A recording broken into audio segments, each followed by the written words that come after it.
Sinabi ni De Guzman na magiging handa umano ang sandatahang lakas at sa katunayan, mayroon na umano silang contingency plan sa ilalim ng pangangasiwa ng Department of National Defense para sa lahat na maaaring mangyari, lalo na sa tuwing magsasagawa sila ng misyon sa West Philippine Sea.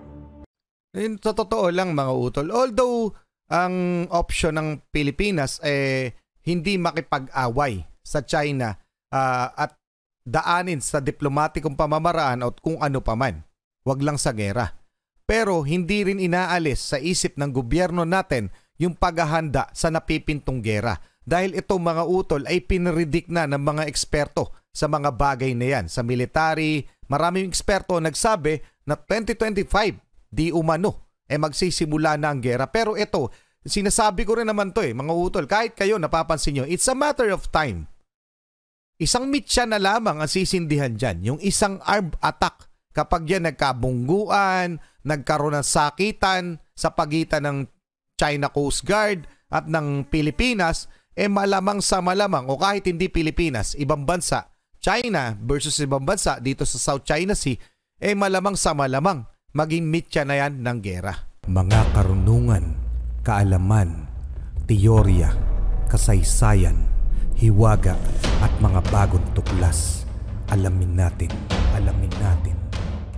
Aminin man ng Chinese government o hindi mga utol, takot din yan sa nuclear war o sa napipintong gera with US.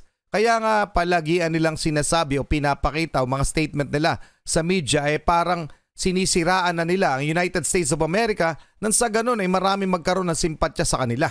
Ngunit dahil sa mga ginagawa nila dito sa South China Sea, maraming bansa ang kumukundi na sa kanilang mga galawan na contradictory sa kanilang mga sinasabi, mga utol. Kaya ito, mga utol, ilang top Chinese military official umaming takot sa nuclear war. Handang isakripisyo si Xi Jinping?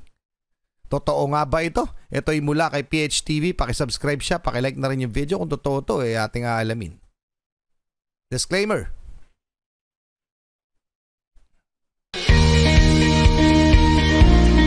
PHTV. Pakisubscribe mga utol.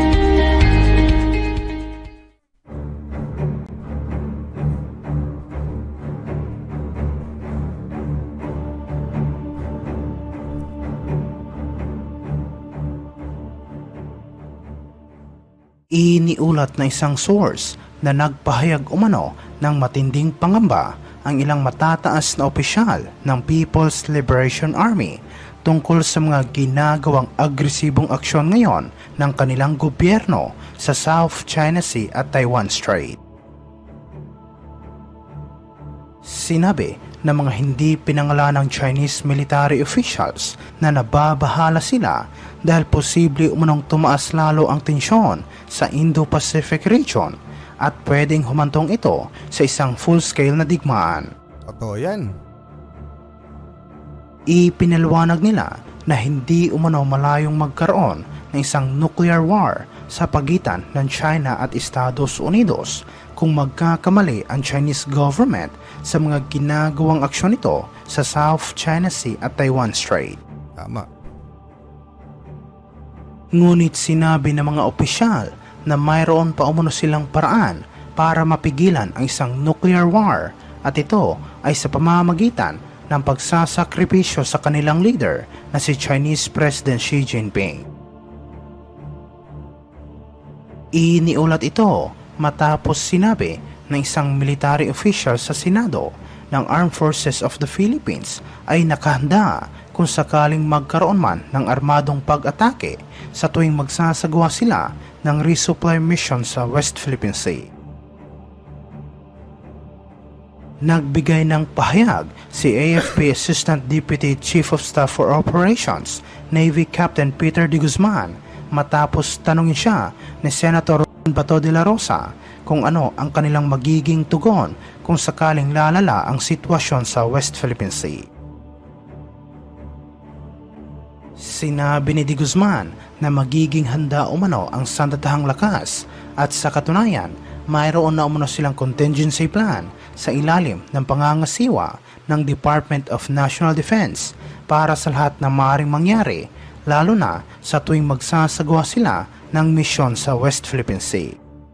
Sa totoo lang mga utol, although ang option ng Pilipinas hindi makipag-away sa China at daanin sa diplomatikong pamamaraan o kung ano paman, wag lang sa gera.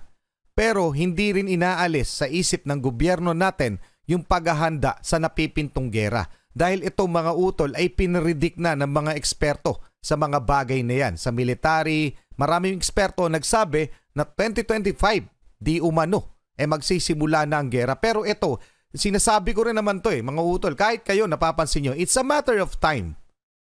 Isang mitya na lamang ang sisindihan dyan, yung isang armed attack. Kapag yan nagkabungguan, nagkaroon ng sakitan sa pagitan ng China Coast Guard at ng Pilipinas, malamang sa malamang o kahit hindi Pilipinas, ibang bansa, China versus ibang bansa dito sa South China Sea, malamang sa malamang maging mitya na yan ng gera. Malamang magsimula na yan mga utol. At alam natin yan lahat, hindi natin yan pwede itanggi yung katotohanan na yan na posible talagang mangyari yan. Kaya ang ginagawa ng Pilipinas habang naipagdialogo sa China at dinadaan sa legalidad, hindi natin inaalis yung mga pagsasanay, paghahanda, pagpaparating ng mga kaalyado nang sa ganon, kapag nagkaroon ng armed attack na mula sa China, tayo ay handa. Okay? Contingency plan. Okay mga utol? So paki-comment ang inyong opinion tungkol dyan. Tuloy na natin to.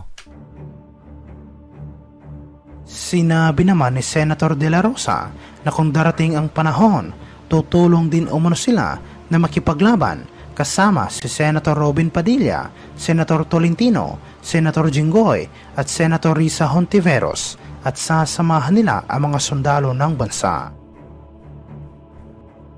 Nabanggit din sa pagdinig ang matagumpay na pagkumpleto ng AFP noong nakaraang linggo sa isa pang resupply mission para sa mga personnel na nakaistasyon sa BRP Sierra Madre sa Ayungin Shoal sa kabila ng panghaharas ng Chinese Coast Guard. Ito na umano ang ikatlong resupply mission na ginawa ng AFP matapos ang insidente noong August 5 na kung saan gumamit ng water cannon ang Chinese Coast Guard labang sa isang supply ship ng Pilipinas. Samantala sa ibang aspeto naman, iniulat na pinaputokan umano ng Philippine Navy ang isang Chinese drone na pinaghihinalaang nagsasagawa ng surveillance sa mga pasilidad at military outpost ng Pilipinas na nasa Pag-asa Island at Ayungin Shoal sa West Philippine Sea. Totoo ba yan mga utol? Pero isa lang sigurado, talagang minamanmanan tayo ng China. Hindi lang tayo minamanmanan yan, pati United States at iba pang bansa na posibleng may threat sa kanila. Okay? So sigurado yan na minamanmanan tayo ng China. At baka nga, 'di ba? Hinala ng lahat, pwede talaga 'to mangyari na tayo na-infiltrate na. Etong gobyerno natin ay na-infiltrate na ng China, yung mga lobbying na tinatawag, mga utol. Okay? And mabalik tayo doon sa gera o yung init ng tensyon ng China sa Pilipinas, 'di ba? Sabi nga ng ating presidente at sabi rin ng ating National Defense Secretary President Bongbong Marcos at si Secretary Gibo Teodoro na hindi naman tayo makikipag-away sa China. Kaya natin ginagawa itong mga bagay na ito, yung mga hakbang ng Pilipinas, para maging handa tayo sakaling ang sila'y umatake. Ngayon mga utol, isa rin naman sa mga dahilan kung bakit napipigilan itong China sa kanilang mga plano dyan sa South China Sea. Siyempre, palagay ko rin, at alam kong naiintindihan nyo yun, na hindi lang naman ang plano ng China na agawin lang ang buong South China Sea. Diba? Malamang pagkatapos nilang maagaw yan, anong kasunod? Mas lalakas sila, lalakas ang ekonomiya nila, lulusob na sila ng lulusob. Hanggang masakop nila, pwedeng ganun mangyari. Pero yan ay hindi mapapayagan ng United States of America, mga utol. For so many reasons. Okay? At isa lamang yung trade route na dumadaan dyan sa South China Sea, bukod pa doon sa natural gas and oil deposit na makukuha dyan sa South China Sea. Ilan lamang yan sa mga dahilan. Meron pang mga ibang dahilan yan. At hindi makakapayag ang United States of America na sila ay mag-dominate ng buong mundo, ang China.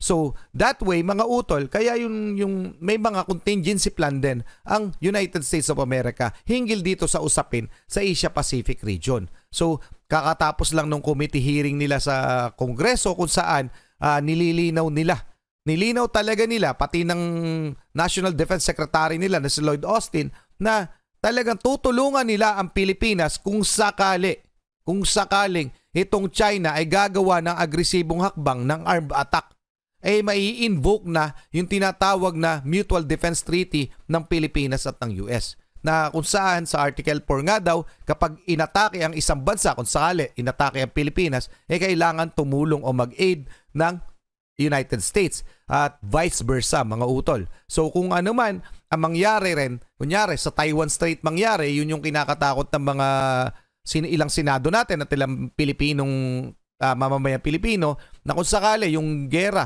magsimula sa Taiwan Strait, sa Taiwan, tapos sumaklolo ang US, di malamang sa malamang, kailangan rin nating kumampi sa US o tumulong. Okay, mga utol? So ano masasabi nyo dyan? Paki-comment na lang. Pero para sa akin, ito'y tama na meron tayong ganyan na kaalyado. Kasi hindi naman natin kaya yung China .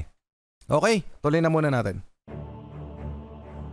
Sinabi sa report na na-detect umano ng Philippine Navy gamit ang radar ng BRP Antonio Luna ang nasabing Chinese drone na paikot-ikot sa ibabaw ng kanilang barko, kaya nagdesisyon sila na paputukan ito ng warning shot.